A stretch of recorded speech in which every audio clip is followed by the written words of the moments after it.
And in the end, you know what? You just got to do what feels good to you. You just got to draw how you want to draw. I wasted so much time not drawing like this, which is very, very animated, simplistic style. But I mean, what am I going to do? I'm going to try to draw like some of the master artists out there, some of the amazing comic book artists, because that's the way a comic book should look. Or I can just draw how I want to draw and get the story out that I want to tell. And you know what? If I'm happy with it, then all right. That's what I want. I want to be happy with what I drew. I don't want to be like, oh, I drew this awesome thing and look how cool it is because it's comparable to these other great artists. And there are some amazing artists who do comic books. I just don't draw like that. I like the way I draw.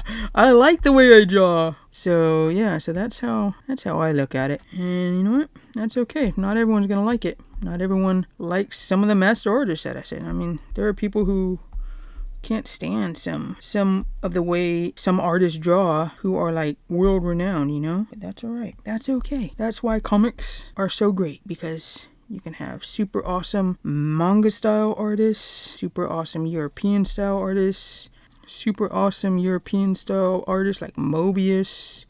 And you can have amazing like artists in the American comic book market like Jim Lee and Todd McFarlane and any other awesome artists that are working right now. You gotta find what works for you and what you like, and you can't worry about what other people are gonna say. It's easier said than done, believe me, because I have fought with drawing like this for feels like forever. Like I said, it doesn't look like all the amazing artists out there that I like. And then 2, there are other artists out there who do a very, cartoony style, like Agnes Garbowski and famous cartoonist Art Baltazar. These guys are amazing. And so now I'm doing my stuff, and I'm like, oh well, who's gonna want to read my stuff and look at my stuff when you already have these other amazing artists out? But in times like that, I just remember that meme I've seen floating around online. You might have seen it. It's basically a cake maker. They're stick figures. It's very, very, very simple drawing, but it's a cake maker. And he says he's bringing over a cake to the table in a little stick figure, and he puts it down right next to a new cake. And he goes, oh, the other cake looks amazing. The other tier is like a 5-tier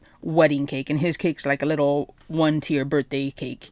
And he says, oh man, look at that cake. Their cake is so much better than my cake. And then the next panel is someone who's just eating the cakes, and they get super excited. They're like, holy crap, 2 cakes.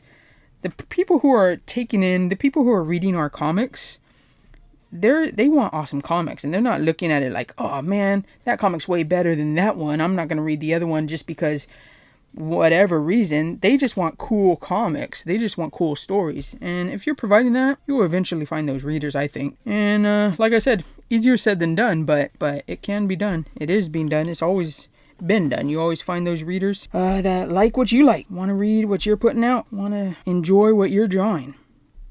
So yeah.